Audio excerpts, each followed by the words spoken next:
Ladies and gentlemen, fasten your seatbelts. Hold on tight. You're in for one crazy ride tonight on the Josh Nolan Full Trash Take One on YouTube. Tonight we have with us Shane Hmiel. Welcome to the show, Shane. How are you, Josh? Good. How are you? Good, Let's man. talk Glad about you're on the let, show. let's talk about your racing career. How did it all get started for you? Well, like most people, I started off in go-karts when I was young. When I was 9, 10 years old, I started racing go-karts. And uh, I quit when I was 14. I got bored. I won a lot, and I wasn't old enough to move up yet. So I just really got burnt out with it, and then I went motorcycle racing. And I realized that I was not going to make it as a professional motorcycle racer because those guys are just too brave for me. And then I got in Legends cars about 16, and that was pretty fun. But I only got to do that in the summer shootout series one time. And we won 3 of our first 7 races, and I never got to drive or practice one of those cars. They were really fun to drive, but it was cool. And then I took time off till my dad wouldn't let me race unless I worked on it and I put it together and all that. And in high school, I just wasn't doing it. I was too worried about running up and down the streets, going to football games, school sports, chasing girls, shit like that. You know what I mean? What you do the first time you realize you're trying to be a man. Hmm. But then Yep. I got in my late models after I got out of high school because I realized I better, if I want to race, I need to go and get it done. And luckily, my dad gave me the opportunity to do it. And it was really, um, it was hard to do because it was starting to get to where it was expensive, but nothing like it is now. Right now, you got so many kids that just show up with a checkbook, don't know what it's like to show up with a helmet bag and wrenches. You know what I mean? They know how to just show up with a helmet bag on, no wrenches, no tape measures, no anything to explain to the guys what needs to be done to the car except for what they feel. But that might not matter. The best racer in the United States is Kyle Larson, probably, and he can't tell you anything about the car, but he can adjust it by his driving style. But not everybody has his driving style. Like I had changed the car. I wasn't a good enough driver to just overdrive. So How much success did you have as a race car driver? quite a bit. You not know anything about me? Yeah, I do. I do. Yes. Yes. Yeah, Yeah. I What was won the a lot of stuff. I won, I don't know, 164 go-kart races in 4 wow. years. Um, I won like 6 or 7 late model races in one year. Um, I won a truck race.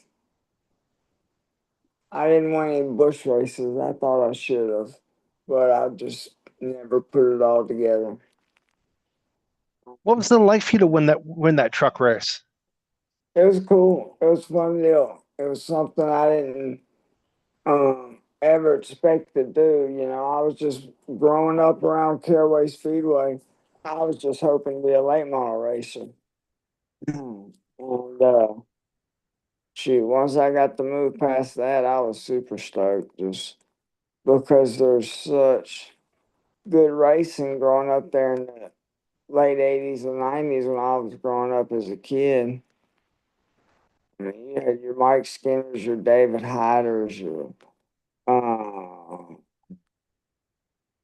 what the hell's his name? Oh, Dennis Setzer. Um, there was tons of them. I can name 10 race car drivers right now that ran there in the 80s and 90s that should have been good enough to run on the Busch Series every bit. So What was it like for you to run the Busch Series? it was cool. It was really neat. It was something that was way out of my range, man. It was something that was so cool. There was people that came to the racetrack to actually see you race. It wasn't, I was always the guy that come from out of town to someone's track that someone else's guy was the main guy, and I was trying to beat him.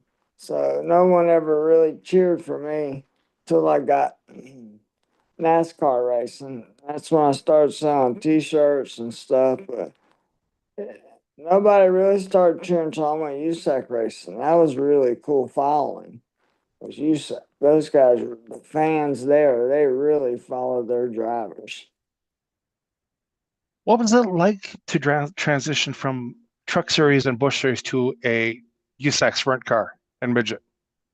It was different. I liked it because you drove more with the gas pedal than the steering wheel, and I like that. We won quite a few races, so that was cool. We won the Hoosier 100, which was really neat.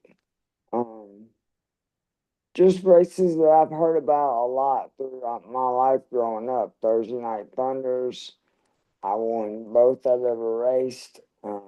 Just stuff like that. Night for the 500.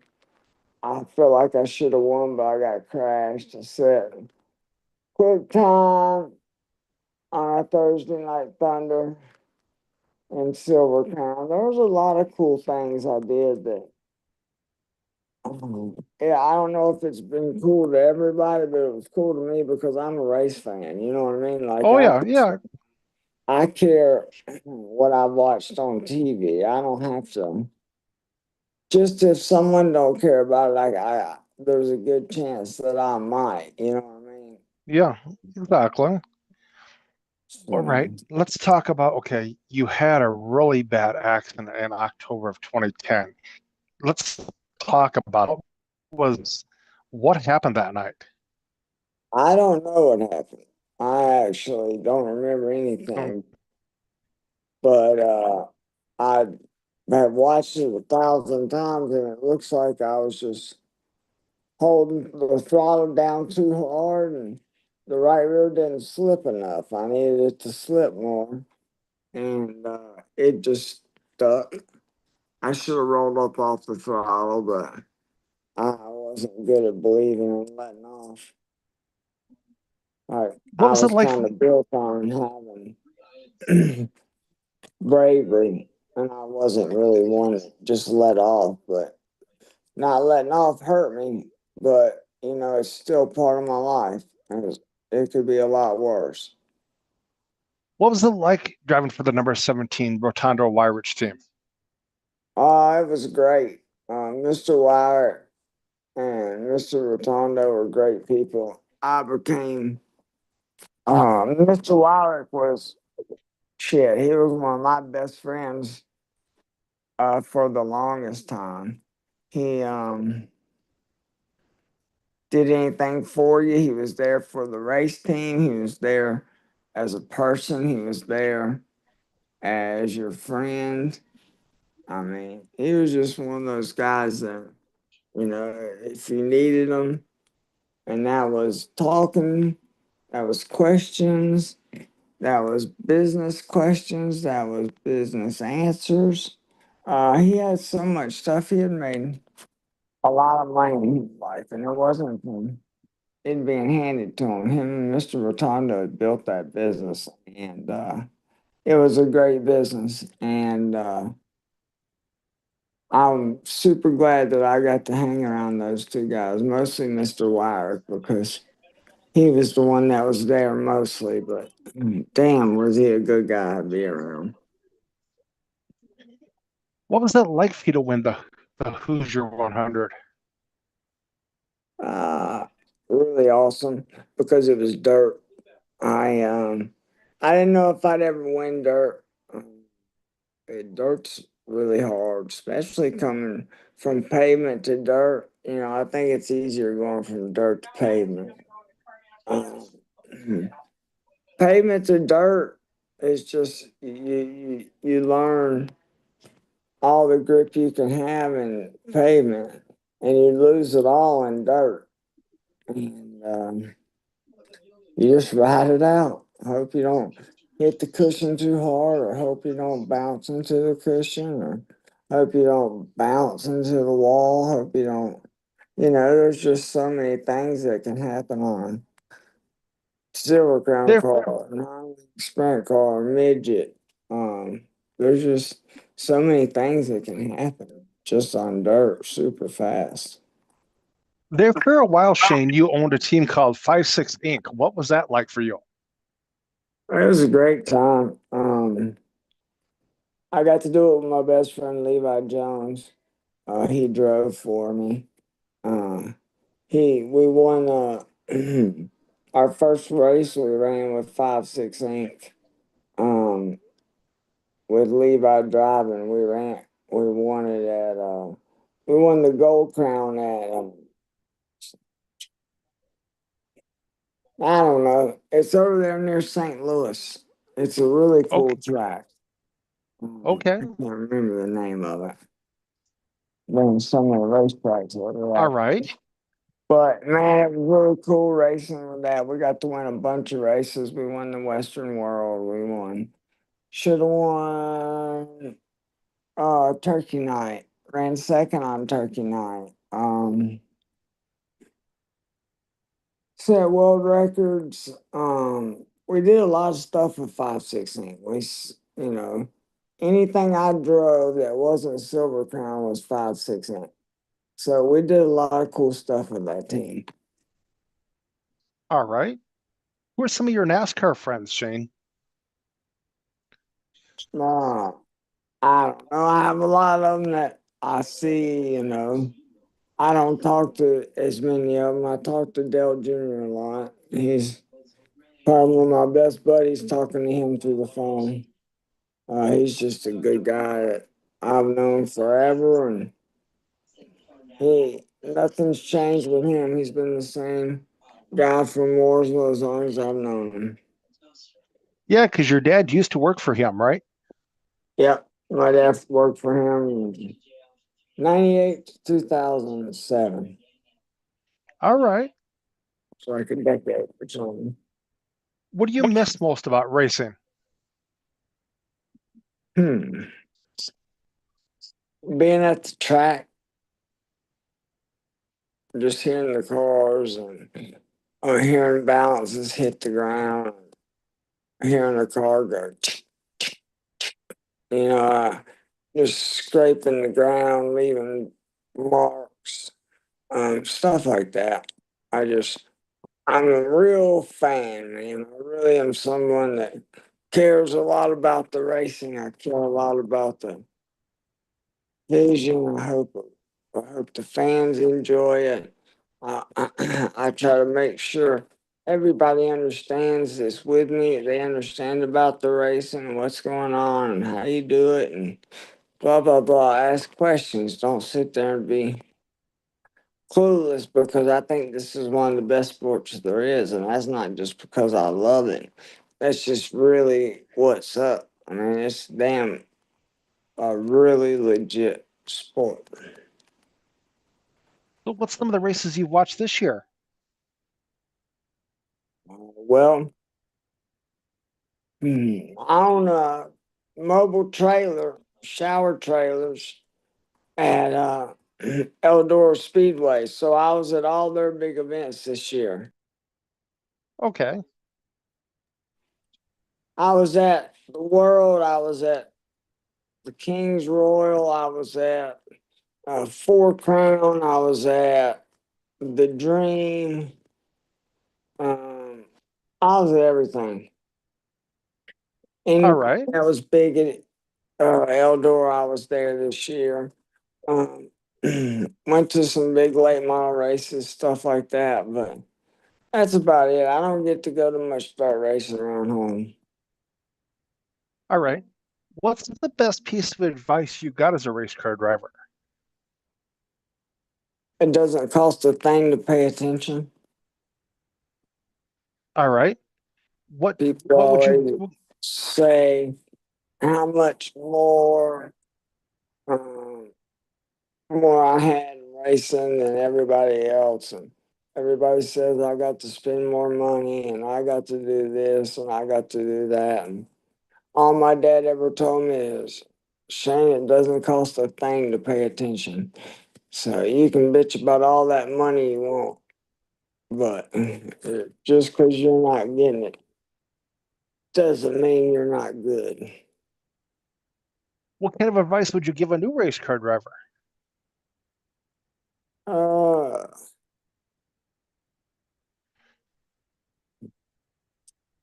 what would I say to a new race car driver? How old is this driver? Probably a kid coming up, probably in his teen, probably in like early teens. Okay. Man, I don't know why this person keeps calling me. I don't really know. I would say, you know, be ready for something that is going to take your life from you if you're going to do it right. And I don't mean in a bad way, I mean in a good way. You're going to get to experience things, you're going to be all over the country, you're going to be riding up and down the road, you're going to be having experiences, you're going to live out of a bag of food. But you learn to be tough, you learn to be on your own, you learn to do a lot, you learn to race. And that's what I did. And it was really awesome. I don't miss a thing that, I didn't get to play baseball and stuff like that, but I know more people that didn't get to race than didn't get to play baseball. And I'm extremely excited that my family let me race and I was fortunate enough. And I sure hope my niece or nephew gets to do it because I got enough knowledge in my brain. I want to share it with somebody. Okay. What do you like to do for fun away from the racetrack? Uh, Watch TV. I'm a TV nerd. Okay. All right. Do you have a website or a Facebook page that racing fans can follow you on? Yeah, there's a Hmiel Facebook page. Okay, ladies and gentlemen, go follow Hmiel on Facebook. Shane, at this portion of the show, I like to turn the mic over to my guest. If you have a couple questions you'd like to ask me, you can ask me a couple questions. Yeah. Are you talking to me? Yep, I am. Yes, I am. Yes, Yeah. yes. How long have you been doing this show? Since 2018. Oh, wow. Good time. Yeah. That's cool. Do you enjoy it? Oh, yes, I do. I really do. I really do. That's all I that matters. really do. Yeah. The full throttle rock star. That's you. Yeah. Huh? Shane, in fact, a couple weeks ago, I had Ernie Irvin on here. What you said. That's what you said. Ernie's a pretty cool dude. Hmm. Is anybody calling from your side? Nope, not on my side. Uh, Well, Shane, I would like to thank you for being on our racing show tonight, talking to us about your racing career. yeah, man, I But I, appreciate you having me on here. yeah, but I will have you step out and I will call a little bit to thank you. Okay? All right, bud. Thanks. Yeah, bye bye.